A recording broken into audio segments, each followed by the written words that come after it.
Greetings, everyone. Thank you for joining the 4th edition of the Community Builders Forum, FIC's monthly webinar for members. This time we have Ludwig, who is going to present to us based on her book, Together Resilient, Building Community in the Age of Climate Disruption. So we will have a presentation from her, and then at the end we'll have an opportunity for Q&A. So without further ado, I'm going to hand it over to you, Mike. Okay, great. Thank you, Sky. Thanks everybody for coming out.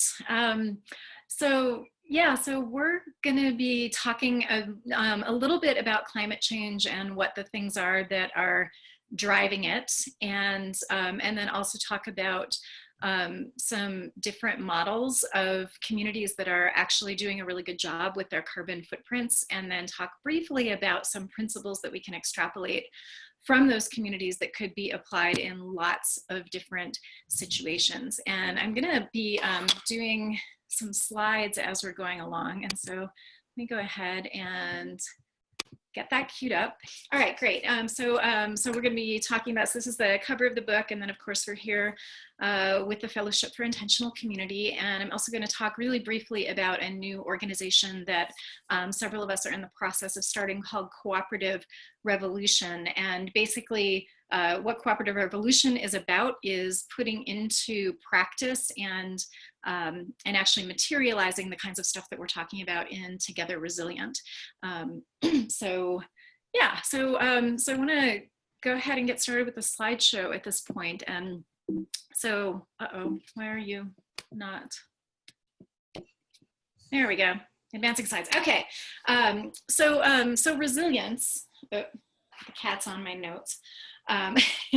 So the word resilience is one of those kind of up and coming words right now. And as the climate is changing more and more quickly, and as the economy is starting to tank in a lot of places, the word resilience is becoming more and more relevant. And for me, and there's a lot of definitions of resilience out there, but for me, what I mean when I'm talking about resilience is essentially the ability to either seamlessly weather changes or to bounce back when changes have happened around you, and that you're able to sort of get back on your feet again. And you can have resilience at a community level, you can have resilience at an individual level. And the reason why we decided to call this book Together Resilient is it's almost like together is the modifier of a particular approach to resilience that we're promoting through the Fellowship for Intentional Community. And to me, that means ecological, social, and psychological resilience that's gained by banding together and being part of some sort of collective action with other people. And so that's the orientation that I'm coming at this presentation and with the book in general. And so, what causes climate disruption? So I think it's pretty well accepted at this point that it's about the release of greenhouse gases, methane, et cetera, and having that combined with like massive deforestation and a whole bunch of farming practices and whatnot that are actually, instead of sequestering or holding carbon in the soil, they're actually releasing it. What's more interesting to me, though, is that, that there's actually a number of things that are driving us to continue to release greenhouse gases at a really high rate, in spite of the fact that we know better at this point, and we've known better for a long time. And so what keeps greenhouse gases emissions still spewing, even though we know better at this point? And so I'm going to focus on 3 things with that. One is the economy, one is the culture. And I saw there was somebody here from Australia, so forgive me that I talk mostly to Americans, and so I'm going to be, mostly gearing this toward a North American audience. And so hopefully this will also be relevant for you as well, that if not, you get a snapshot into how one radical sees the United States from the inside out. And then the third thing that I want to talk about is inequality and oppression. And so starting with the economy, so we, the United States is a strongly capitalist country, and we're also a country that is really enamored with this idea of a perpetual growth economy, which we know is not actually that feasible ecologically. And capitalism is a really interesting animal because there's actually 2 purposes to it. One of them is the same purpose that you have with any kind of economic system, and that is to move goods and services around. You know, it's a distribution system and a system of trade, and capitalism does a pretty good job of that. And it also, though, has a second purpose to it, and this is what makes it controversial. And it's actually embedded right in the name. It's the purpose of capitalism, and the sort of mythos of capitalism is about accruing capital and accruing wealth. And this is where we get into problems with our economy, where it's continuing to drive climate change. And that's mostly because that wealth has to come from somewhere. It doesn't just sort of appear magically because capitalism is magic. It actually gets extracted from two different places. One of those places is natural resources, and the other one is from the exploitation of workers. And this is an interesting article that came out. This was from 2013. None of the world's top industries would be profitable if they paid for the natural capital that they use. And so that chunk of wealth, so there's whatever a business has invested in their business, and then the profit is made up of that extraction of natural capital and the extraction of workers' labor. And that makes capitalism really problematic in a number of different ways, but it also really pushes us to be in this sort of perpetual growth model, which is feeding really strongly into climate change at this point. And there's a lot more that could be said about that. But this is why it's really problematic in terms of climate change in particular. So the big green circle that you see on the screen is, as of 2015, was the amount of carbon that businesses currently have the rights to sell and therefore be burned. And what you see in that smaller gray circle is what we can burn and keep it below that 2 degrees Celsius mark of overall rise of temperature that the Paris climate talks were really focused on, and that a lot of climate scientists say, you know, if we haven't already blown it, 2 degrees is really where we will have completely blown it. And so what this graphic basically tells you is that if we're going to get a handle on climate change, we actually need to be shifting what economic rights mean in our culture, and shifting what we think of as, you know, well, of course we can just keep burning fossil fuels never endingly. So that's a brief intro to the economy part of stuff. And so the second one that I want to talk about is actually the cultural context that we live in. And we've been talking more and more within FIC about cooperative culture and how it is markedly different from the mainstream culture that we have in the United States. And I actually love it that there's an Australian on here, because I've been saying for a while that there's a series of measurements of cultures called the Hofstede indices or indexes. And the United States is the most individualistic culture in the world, and we narrowly beat out Australia for that particular prize. And one of the things that individualism, one of the ways that that shows up is in surveys like this. So this was a Pew Research Center survey, and in the United States, we are much more focused on individuals being able to do what they want to do with their lives than we are focusing on making sure that nobody's in need. And this is really different from a lot of other countries that the US often gets compared to, you know, countries that, and I hate this language, but are referred to as like first world countries or developed countries. This is markedly different in the United States than it is in most of those other countries. And for a whole host of cultural reasons, the US also has some of the worst mental health statistics in the world. And I'm just going to give you a couple of those. This is a quick snapshot. So between 3 and 6% of our children are walking around with PTSD. And this means that not only are our children being continually exposed to violence, but they're not getting the support that they need to not have that turn into serious mental health challenges. We've also seen a major rise in suicide rates among middle-aged women, and we're seeing more and more of these kinds of headlines pop up, deaths of despair. And what that means is deaths that are suicides, that are drug-related, you know, drug abuse-related, and that are sometimes people who just simply give up because they don't have health insurance and they just sort of let themselves waste away.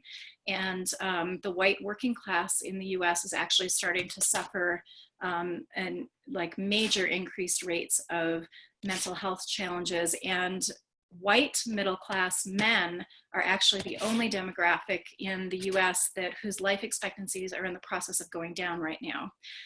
So I want to just give you this snapshot of like, American culture is not really working for us very well.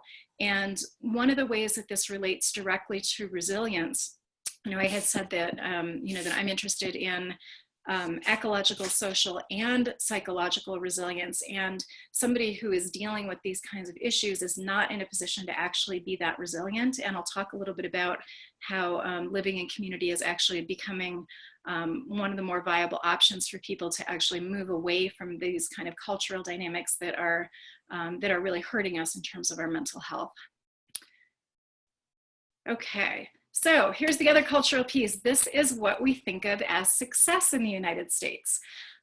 This kind of makes me want to barf, but this is what's kind of held up as the pinnacle of success. It's very materialistic and it's incredibly consumptive of resources. And so when you put these couple things together, this sort of mass increase in mental health issues and challenges, which are taking a lot of resources and undermining our resilience, and the fact that this is what we're supposed to be going for, these are the kinds of things that this kind of stuff in particular with materialism and overconsumption is a major thing that's driving us in terms of our climate, our still increasing in the United States contributions to the climate crisis. So we're one of the only countries in the world whose carbon footprint is still going up per capita, and it's largely because this is what we hold up as being the pinnacle of success. So the third thing that I want to talk about, which relates back to those earlier two, is inequality and oppression. So there's an interesting thing about the climate crisis in particular, and that is that the countries that have over, I'd say the last 25 to 50 years contributed the largest amount to the climate crisis are largely countries that are controlled by white people. And the countries that have dealt with the biggest brunt of climate change thus far are primarily made up of brown and Black people. And that's also true within the United States. If you look at the places that have been most strongly impacted, I mean, up until the massive wildfires that we had earlier this year, this was still pretty much true. Even within the US, that's true, that the regions that have been the most impacted are primarily regions that are people of color. And people of color have also been very much on the front lines of climate activism, which is what these pictures are all from. And in a lot of cases have actually been putting their lives on the line for a long time and actually taking on these fossil fuel companies. And here's a couple statistics for you. So this is a brand new article that just came out in The Guardian a couple weeks ago. Indigenous leaders, wildlife rangers, and ecological activists are dying at a rate of about 4 per week globally in terms of like trying to actually stand up to this. And 60% of those people are indigenous. And I think that one of the reasons why we have not necessarily dealt very well in the United States with climate change is that not only are the people being impacted, but the faces that are showing up who are actually on the front lines are people that, if you have a racist bone in your body, don't look like your people if you're a white person. And so one of the things that I really want to emphasize is that I think that anti-racism work is one of the most important things that we can be doing if we really want to get a handle on the climate crisis and we really want to start turning this around. We need to be in a place where like we look at the pictures of people who are being affected, whether that's Puerto Rico or Brazil or India or China, and we go, oh my God, my people are dying. And that's a really different attitude than I think a lot of white people and certainly a lot of white decision makers have been taking in the United States. And it's one of the ways that we've let ourselves get away with being sloppy, I think, about actually dealing with climate change, is that we're not necessarily dealing with the racism that is, has been rearing its ugly head more and more in the United States, becoming more obvious, I think, to a lot more people over the last couple years. So those are the 3 things that I wanted to focus on with things that are driving it. So what do we need to be doing? So this is my magic number. 10% is the number that I believe we need to be getting down to of like 10% of the average American's consumption in carbon emissions is what I think we need to be getting down to in order to be sustainable. And here's how I came up with that number. So the first one is there's a whole bunch of organizations that do ecological footprinting, and this is one of many, and I pulled this one out because it's their answer to how many Earths you need to support, if we were going to have everybody in the world living like Americans, is about an average answer. And if you highlight it, if you go down to that very last line, if everybody in the world lived as Americans do, we would need 5 Earths to support humanity.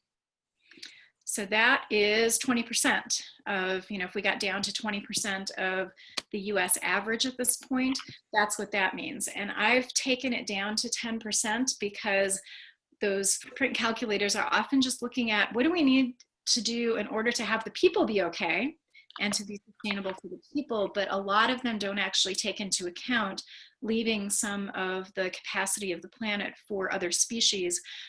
And they're also very much real time. And so they're not necessarily thinking about like, what do we need people to be starting to think about as the world population is continuing to grow. And so I arrived at 10% as the ballpark figure and then bounced that number off multiple people in my life who are climate scientists, also bounced off Bill McKibben and a handful of other people. And the basic response that I got was like, yeah, that's probably a pretty good number. And so that number, 10%, is kind of terrifying for a lot of people. Like if you think about what your life would look like if you were living on 10% of the resources that you're currently living on, to most people, they can't even wrap their heads around that. That seems like crazy talk, and it seems like it's an incredibly far-fetched thing for me to be even putting out. And yet, I'm gonna just forward back through these slides, there are communities that are doing that. And that brings us to looking at some specific intentional communities. And so I highlight in the book a number of communities. This is 3 of them that have profiles in the community.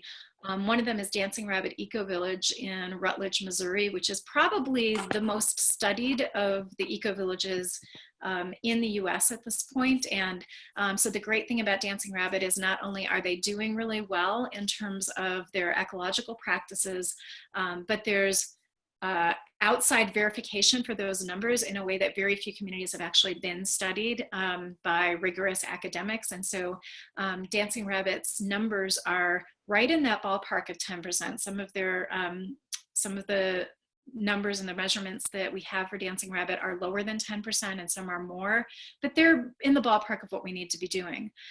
There's also a couple other examples. One is Twin Oaks community, which is at about 20% of the US average. That's probably where Sky is broadcasting from today, at Sky's community.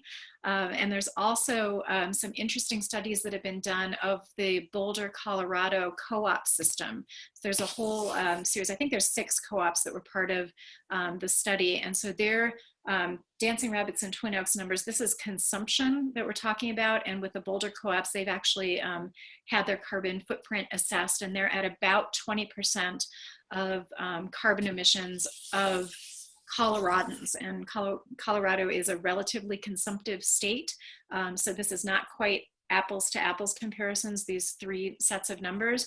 But the point is there's communities that are doing some really remarkable work on this stuff. And so I'm going to give you mostly information from Dancing Rabbit because, again, it's been studied more than these have. I also lived at Dancing Rabbit for about 8 years, and so I have more familiarity with Dancing Rabbit systems and numbers than I do with these other ones. But what I want to give you a sense of is like, yes, this is totally possible for us to be getting our footprints down to 10%, and community and cooperation are a really, really essential part of this.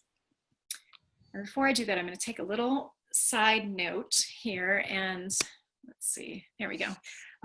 So this probably is familiar to a bunch of people on this call. Certainly I bet that the Our Eco Village folks are familiar with this, if nobody else. So this is the mandala that was created by the Global Eco Village Network, and it's a sort of visual description of their Gaia education curriculum. And essentially, so Global Eco Village Network, or GEN, is exactly what it sounds like. It's an international organization that is a network of intentional communities all over the world. You know, they're in different economic and political and social and climatic contexts, but what they all have in common is that they are taking sustainability really seriously.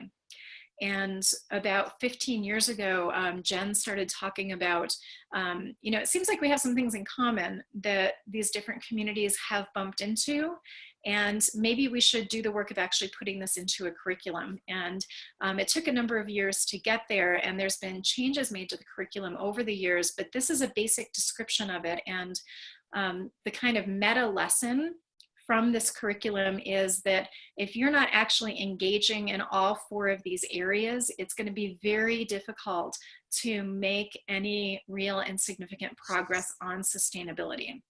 And so when I'm talking about resilience, I'm wanting us to look at, like, how do we create systems that aren't just ecologically resilient, but are also resilient in terms of our personal consciousness, which is one of the main things the worldview holds, our social relationships and our economic relationships. And that if we're really going to get to a place of being resilient, I think we're going to need to be working in all 4 of these levels.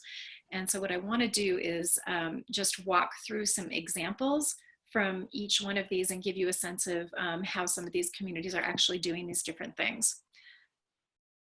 Okay, so community as a baseline, what we're talking about is sharing resources, labor, and vision. And sometimes it also includes sharing income and sharing, you know, spiritual beliefs and a whole bunch of other stuff. But at the least, these 3 things are in play with all of these different communities. And one of the interesting things is that we actually have to become different people in order to successfully be making it in community. And this is a worldview thing. This is a consciousness shift that happens as people are living in intentional communities.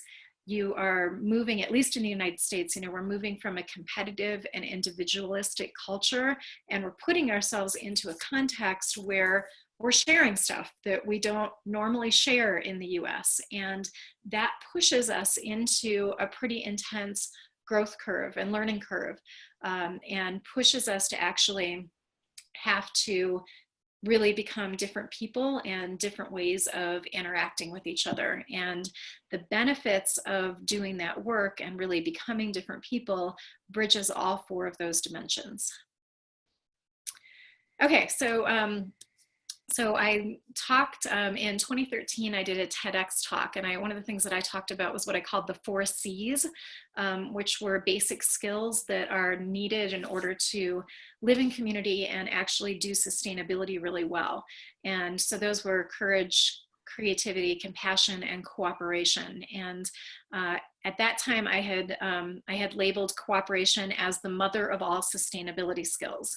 And the reason why I did that is that cooperation is the thing that actually makes it possible for us to live sustainably, to create community, and most significantly for what we're talking about today, actually reduce our carbon footprints really significantly. And so here's the other part. Oops, that's, I don't know. Can you see that well enough, Sky? Yeah. Yeah, okay, great. So here's the other worldview piece that I want to emphasize before I go into those other dimensions. And that is that this was a study that was done looking at different American populations, and I see at the top, I see females, I see males. That's intentional community residence is what we're talking about there. And so one of the most significant things about living in community and about being able to access our own resilience is having a sense of meaning in our lives, a sense that what we're doing is important, that what we're doing is values aligned,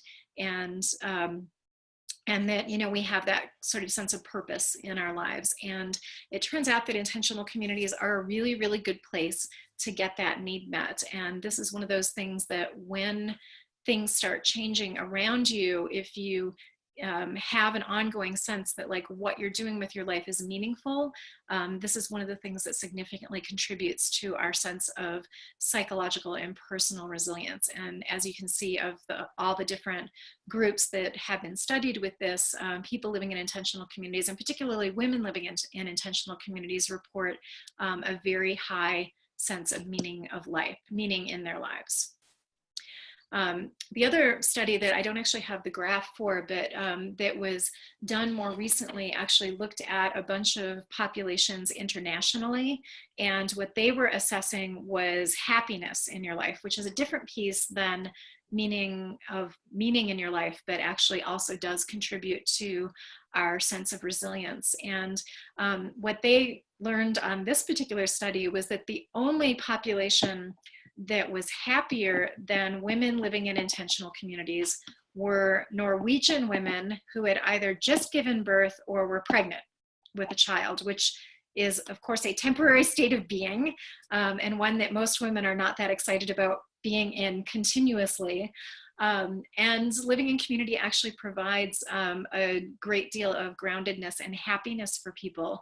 And this is one of those things that a lot of people who are skeptical of living in community go, oh my God, that sounds terrible. And yet for people actually living in community, there's now a significant amount of study that's been done and data that's been provided that actually says, like, no, this is actually a really good way to do your life, like not only because of this meaning thing, but also because of our happiness scores. You may notice that I like data. Okay, so here's where that sharing thing kicks in. So this is a picture from Dancing Rabbit, and the picture up at the top is the average. It's approximately the same ratio of cars to people that we have in the United States. This is 4 cars, 5 people. So the actual ratio is 88 cars per 100 people. And that includes like toddlers who are definitely not driving. Like if you just look at adults in the United States, we're pretty close to a 1-to-1 ratio of cars to people in the US. What you see down below is a terrific example of cooperation. So this is about half of the people who actually share those 4 cars at Dancing Rabbit. One of the most radical things that Dancing Rabbit has done in terms of its ecological and social practices is banned the people from being able to own personal vehicles. And this is a really big deal for Americans. Like, you know, cars in the US are symbols of freedom and adulthood and independence and a whole bunch of other stuff. And this is one of the really interesting things about living at Dancing Rabbit, is sort of watching the consciousness shift that happens with people as they sort of pry their fingers off of their personal car keys and move into a place where they're actually sharing resources at this level. And this would not be possible at Dancing Rabbit if it wasn't for having a lot of both systems and culture that are pushing people into deeper cooperation and deeper sharing with each other. There's also economic implications to this. When before I moved to Dancing Rabbit, I actually owned a not super new, but relatively new car. And I figured out after I moved to DR that I had been spending about $625 a month on my car. And the entire 8 years that I lived at Dancing Rabbit, the most that I ever spent on getting my car needs met was about $90 in a month. So that's a really, really different amount of money that's going into this. And that allowed me to be able to be more economically resilient because I, simply wasn't pouring a whole bunch of money into this kind of independence paradigm tied up with cars. Okay, so here's another data point on social stuff at Dancing Rabbit. So 88% of people, and this is another study that was done by a group of academics, say that Dancing Rabbit is a good or extremely good place to live. And this is actually the same numbers that you get when they survey people in Seattle, Washington, which is considered consistently to be one of the most livable cities in the United States. And so Dancing Rabbit, I tell people that, living sustainably is possible and it actually doesn't suck. And this is one of the data points that I use to make that case for people. And so there's a way that there's a lot of cooperation in terms of creating a vibrant social life for people at Dancing Rabbit as well. And one of the things that we're seeing more and more evidence of, and more studies being done about, is this idea that social connectivity is one of the things that actually helps people even live longer, you know, to be healthier, to live longer, and, you know, simply put, to actually be much more resilient. And so there's an increasing amount of data saying that living in community is good for that as well. So here's an interesting note. You know, a lot of people, when we start talking about sustainability, think that in order to live sustainably, you need to have a significant amount of money to do that. Like they're picturing, you know, fancy technology, you know, building your houses really differently and really expensively. And yet at both Dancing Rabbit and Twin Oaks, folks are living on somewhere between a fifth to a quarter of your average American's income. And this is a really important piece of the resilience package as well. And it relates to the stuff that I was talking about with like car sharing.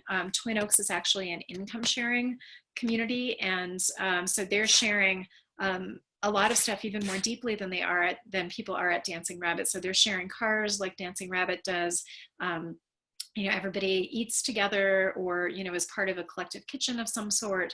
And they've found a lot of ways to really reduce their collective expenses, so that they're actually, like both of these communities, most people are under what's considered the poverty line in the United States and living a really high quality life at the same time. And one of the things that is a really big burnout factor for a lot of people in the US is like working 40, 50, 60 hours a week at a job in order to just get by. And at Dancing Rabbit, people are working somewhere between 15 to 20 hours a week in order to get their needs met. And that actually leaves quite a bit of time to be investing in things like carbon sequestration projects, tree planting, raising your children in a way that feels really good. You know, a lot of these other things that lead to kind of a holistic package of what I would call a setup for being able to live really resiliently. So you don't actually have to be rich to pull this off. Okay, so here's a little more detail on Dancing Rabbit's ecological numbers. And you may have noticed I've been sort of working my way around that mandala with worldview, social, economic, and now we're going to look at ecological. So I had said that Dancing Rabbit's in like right at about the ballpark of the 10% number. So here's some of the actual statistics. So Dancing Rabbit members on average use 14% of the electricity of your average American. And this comes from building our houses carefully, being conscious about conservation, you know, doing things like using, you know, alternative and passive technologies for cooking food and that sort of thing. And it's actually pretty remarkable that they've been able to do this. And when you live at Dancing Rabbit, it's like, I was still on the computer all the time. I had lights at night. It wasn't like we were living a life of deprivation, but we had set our systems up so that you can actually get away with using a lot less electricity.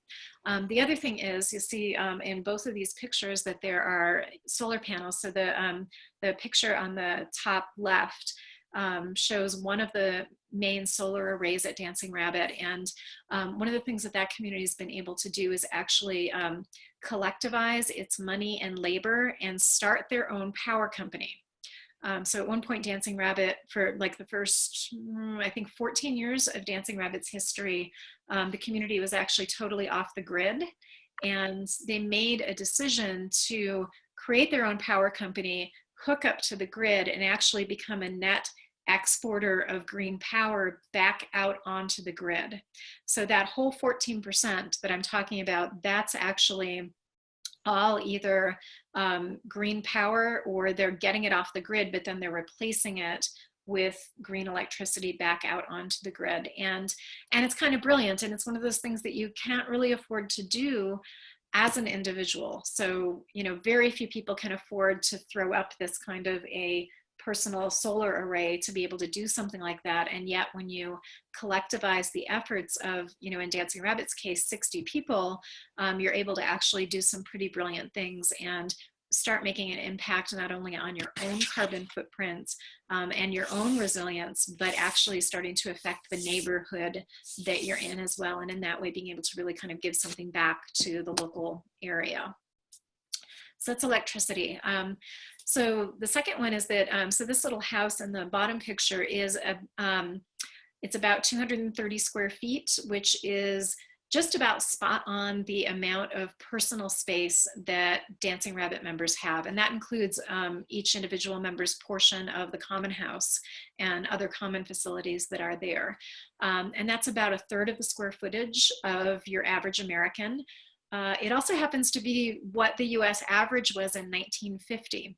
So it's not really that long ago that Americans were living much less consumptive lifestyles than they were, because the #1 predictor of your carbon footprint of your house is actually how much square footage you have, and not any other fancy things that you might come up with. It's just living in a smaller space. So the other two stats that I've got up here are the two that most directly relate to our carbon footprints, and that's 5% of propane and natural gas and just 6% of auto fuel that's consumed by members of Dancing Rabbit. And, you know, and again, these are mostly about finding alternative ways to cook food, not using any kind of propane or natural gas for heating water. Like all the water at Dancing Rabbit is either passive solar heated or heated with a wood-fired boiler. And then that 6% of auto fuel is mostly because Dancing Rabbit is not a commuter culture.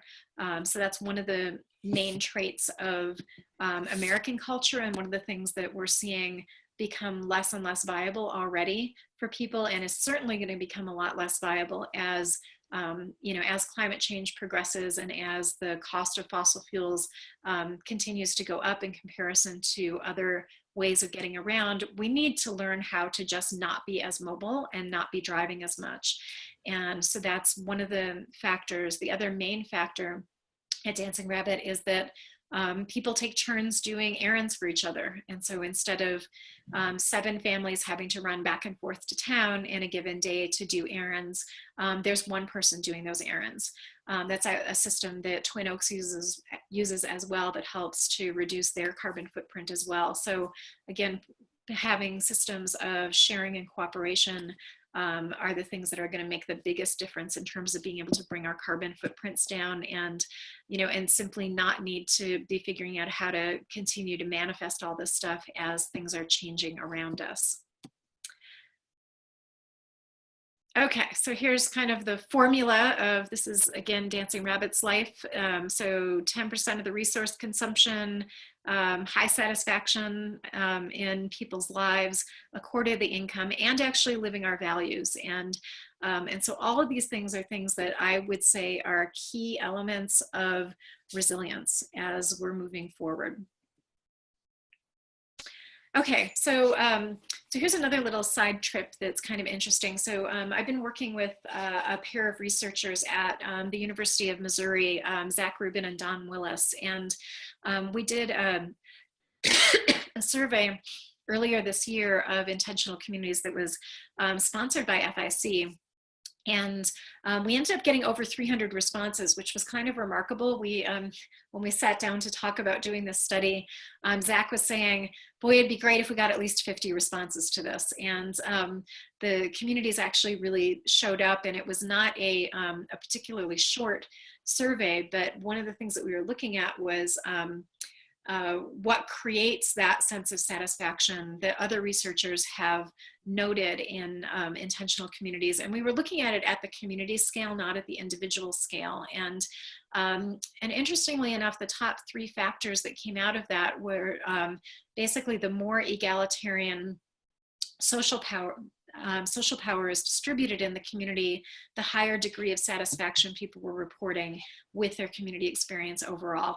That one wasn't really that surprising. I think, you know, when people feel empowered and feel included and feel taken into account, like, of course, they're going to like that. The other 2 were not quite so intuitive, though, even for me. And I, you know, most of my work these days is with intentional communities.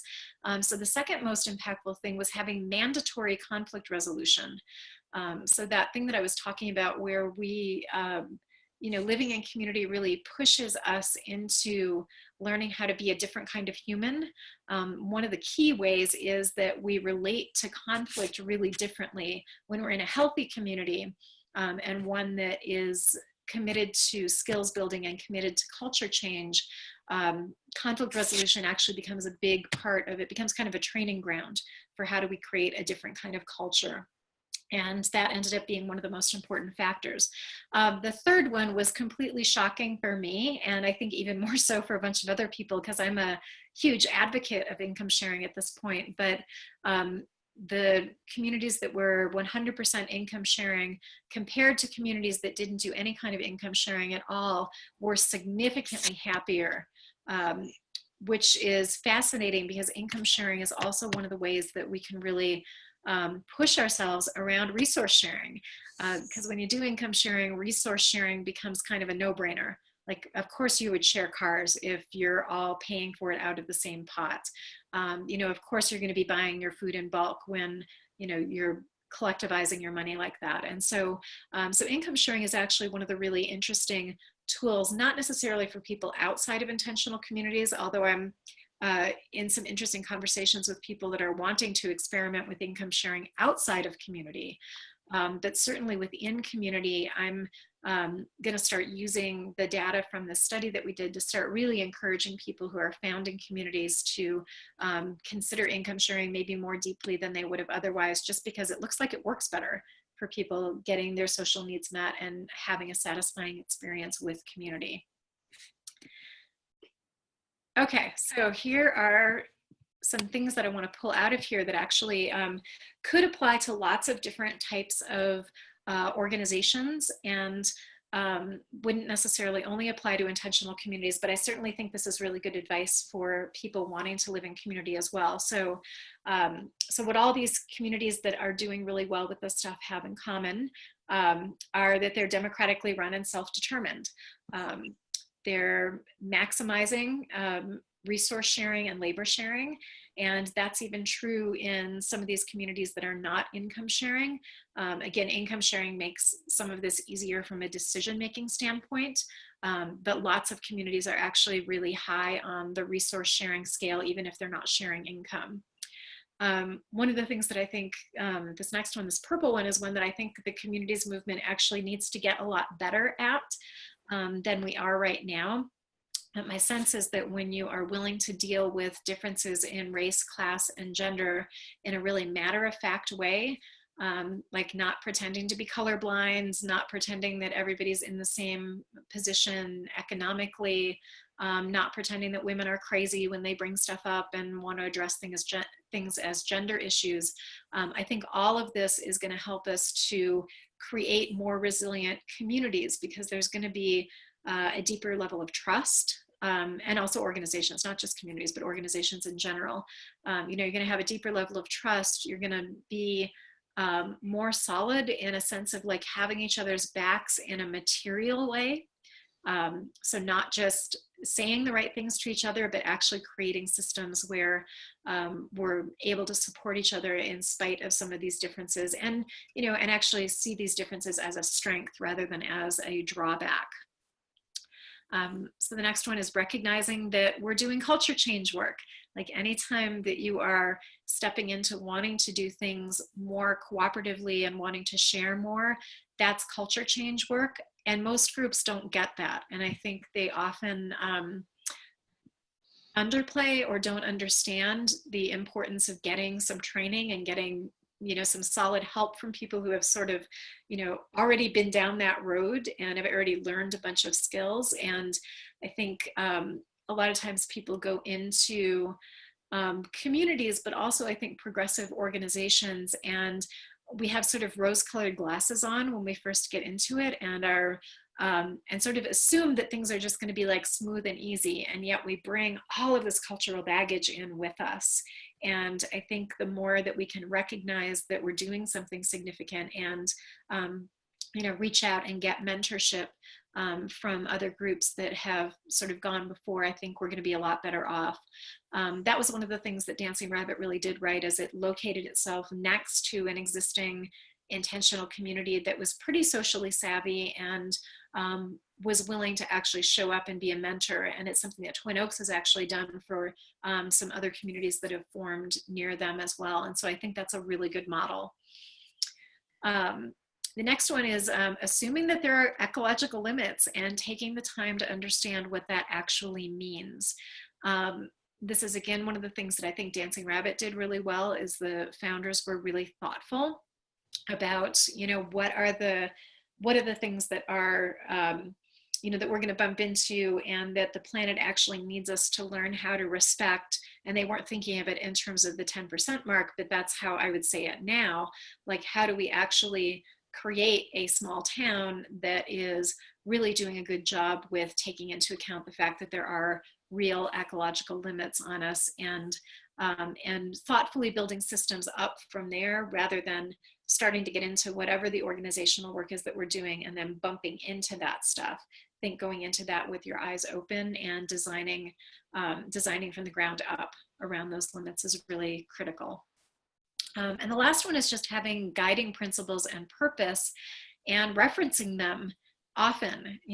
In the best decision-making systems are the ones that bring you back over and over again to, okay, why are we here? And how does that purpose affect this small decision that we're in the midst of right now? And I think that that is something that, relates back to resilience, because that's, again, like when we have that sense of purpose in our lives, it's easier for us to sort of keep going and to stay flexible and to touch back to what is that purpose when things shift around us, and and we need to be flexible in the moment.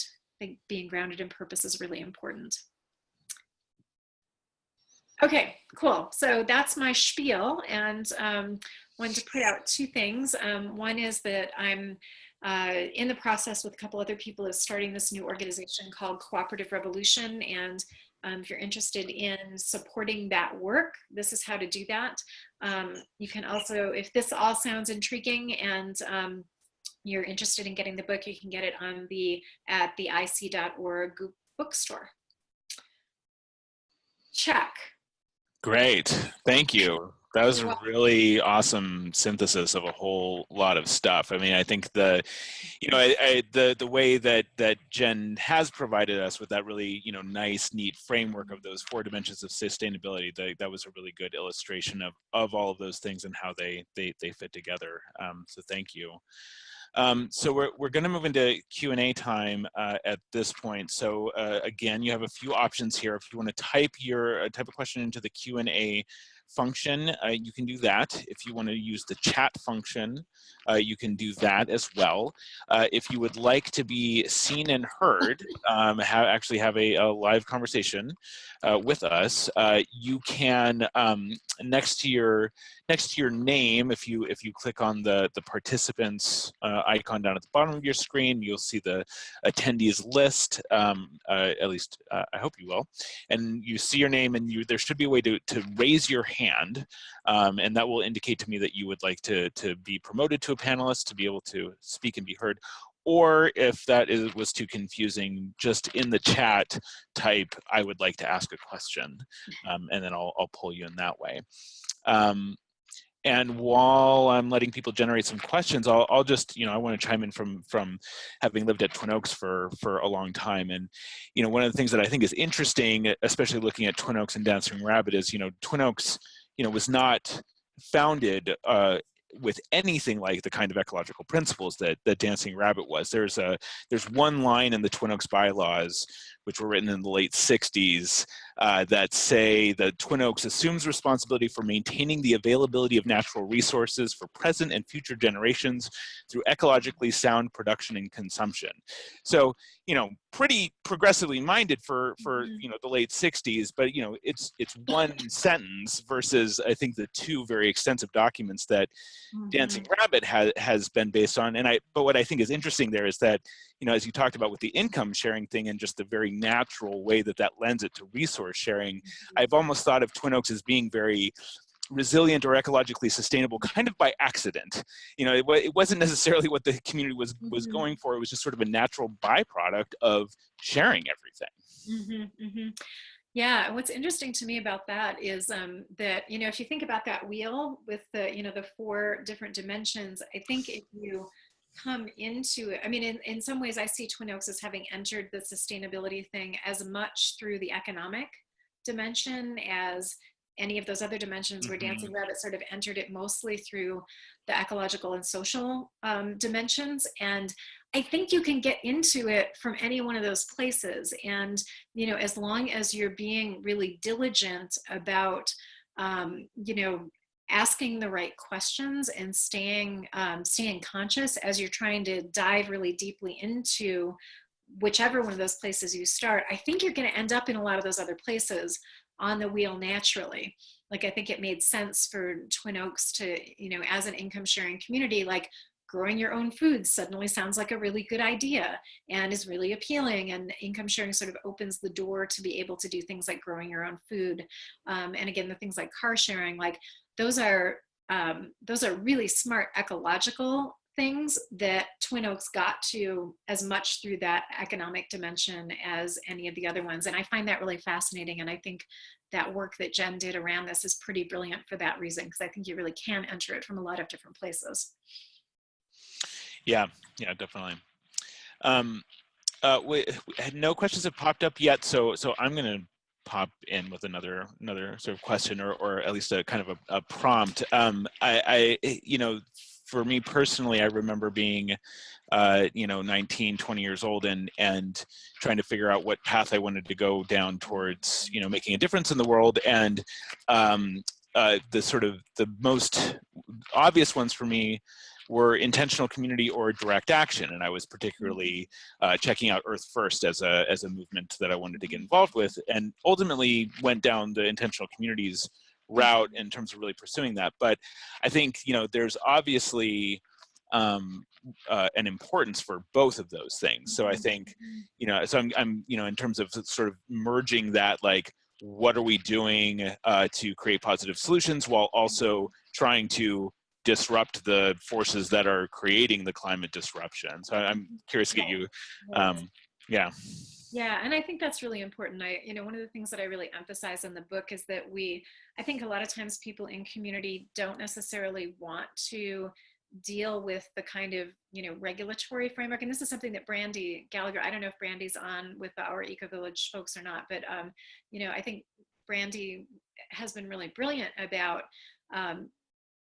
talking about, like, we actually need to be engaging on those fronts, which is activism of a sort. And sometimes that's the kind of activism where you sit down with your local regulators and are having conversations with them to try to get your project through. And sometimes it's picketing, and sometimes it's, getting out there and, and being a disruptive force. And I think that the intentional communities movement really can't afford to not engage politically and to not engage economically, because there's so many economic and regulatory barriers to getting communities off the ground easily, that I think if we have some major wins on those fronts, it's going to make it easier for everybody to be doing intentional communities. And I do think that they're kind of like a yin yang thing, that where you sort of need each other's pieces. And I think what we're doing in community is, like, in some ways we're pioneering, like, what does that world even look like that we're trying to get to? And so I've been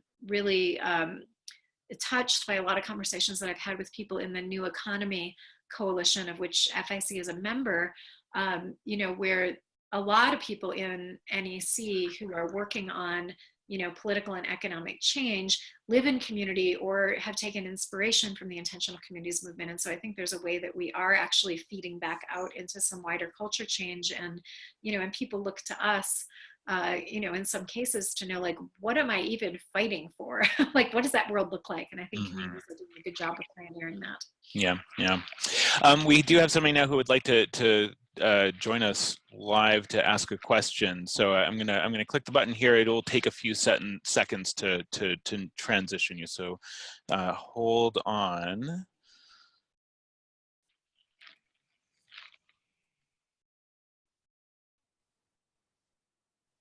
Who's joining us, Sky? I believe it is our Australian friend who is named Jason, but you have a different name.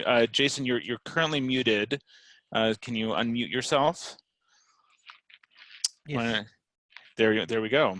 Welcome. I know you you introduced yourself by a different name in the chat, so why don't you introduce yourself briefly and then ask your question of Mike Way. Sure. For me, it's good morning. Good evening to you all. My name is Jalambu, also Jason Hilder. Can I introduce myself a little before asking the question? Sure. Yeah, so I have been very passionate about intentional communities for over 15 years, and I'm almost at the end of a 4-year PhD studying intentional communities here in Australia and also Europe. I didn't have the good fortune to travel through the United States or Canada as yet to visit. Within my study, I've been looking at how many people live in Australia in intentional communities and some of the driving forces of why and how they function well and what makes them function well. And seeing your presentation today is really exciting because it's really helpful to see a lot of the similar themes popping up. Something that has become very, very apparent to me is majority of the eco villages that I see, and even from what you're sharing, tend to be rural or semi-rural and sometimes even remote. Yet to me, the greatest need and also the greatest opportunities are in the urban environment. And what I have noticed of co-housing villages that I've visited, they tend to be very much focused on the house or the buildings or the structure, or maybe a little bit of echo. My question to you is, well, firstly, here in Australia, it's very uncommon co-housing, and yet there's a massive, massive interest. My question is, how is it to bring some of these learnings from the rural or the more remote eco villages into the urban environment in a way that the momentum just grows very, very quickly because the need is there, particularly on those four areas that you talked about, which I'm very excited to see on the diagram. Yeah, thank you, and hello to you, by the way. Well, hello. Nice to meet you. Thanks. Yeah, so a couple of things. I mean, one is that we're actually engaging in a conversation right now in FIC about that question of like, how do we grow this movement more quickly? So that is also something that we are chewing on and trying to figure out some good answers to. So I don't necessarily have a terrific answer for that piece of it, but I know that you are in good company in thinking about it. I also know that like about half of the communities in the US are urban and about half are either rural or suburban. So we, and I don't know what the percentages are in Australia and how that compares. And a lot of the stuff that I'm talking about is actually easier to do in urban environments. Like, you know, Dancing Rabbit has to have cars because they're really rural. You know, one of the most sustainable places in the United States is actually Manhattan in New York. And it's largely because people are living in really small spaces, they're in walkable neighborhoods, and there's mass transit. And those three things are really impactful in terms of the carbon and ecological footprint. And, you know, and there's a lot of communities that are in urban environments that, you know, it's kind of like, you know, in some ways, not every way, but in some ways, being in an urban environment is a little bit like income sharing in that it makes a chunk of things much easier or a no-brainer. And, you know, definitely around the transportation thing, that's probably the biggest one. And also, like, nobody's building sprawling 7,000 square foot houses in the middle of a city. Like, you just can't get the land to do that. And so it pushes us to be in smaller areas.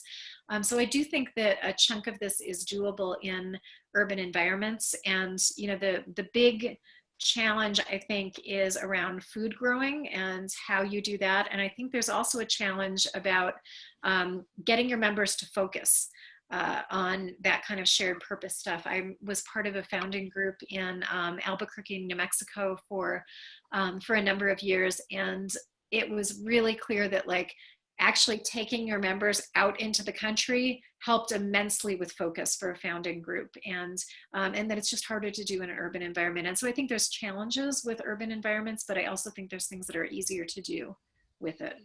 Okay, thank you. Thank you very much. Yeah. Okay. Let's see. All right, so Brandy is the person here from our eco-village, and she has asked a question. She wrote, can you say a bit about intentional communities and the best work around intergenerational, intercultural, interfaith community building? Great challenges for diversity building and unity building, and yet where many at the recent Economics of Happiness conference in the US touched on, I'm not sure if this cut off that question or if that is the end of the question. Great challenges for diversity building and unity building, and yet where many at the recent Economics of Happiness conference in the US touched on. Brandy, you might want to, if there's a bit I'm missing in the question, you might want to add it to the chat, but hopefully that's enough there. Yeah, I mean, I do think that diversity is a big issue, and I think that, you know, in some ways communities have been more successful at the intergenerational part than they have at other forms of diversity.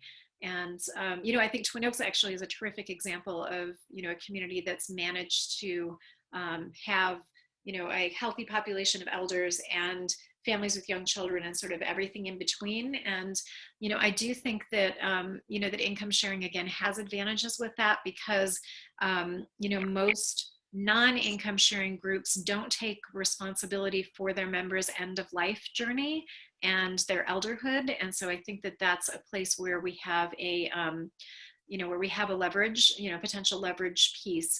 And also certainly class diversity is much easier to get in an income sharing community than it is in a non-income sharing community.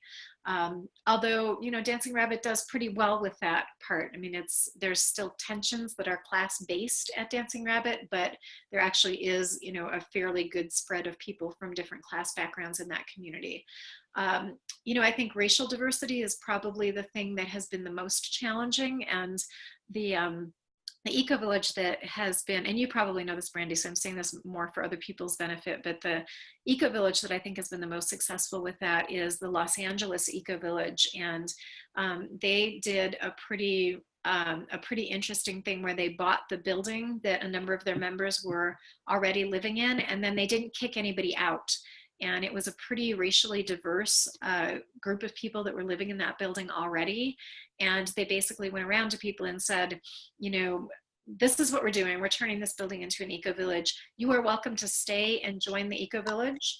You are welcome to stay and not join the eco-village, or you're welcome to leave if this is something that you just don't want to have happening around you. And so they actually, you know, did a pretty good job of, you know, having deeper racial diversity, you know, in a pretty racially diverse city.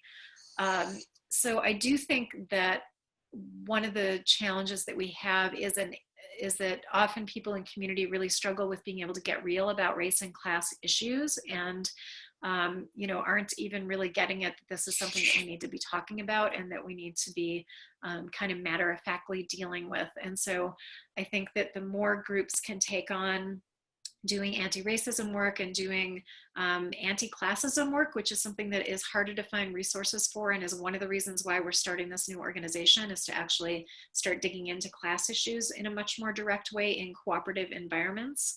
You know, I think that those are places where we have a lot of work to do, and where, you know, we're not necessarily doing terrifically well in this movement. And I know, you know, under Sky's leadership, FIC is starting to take that a lot more seriously, which I'm really happy about.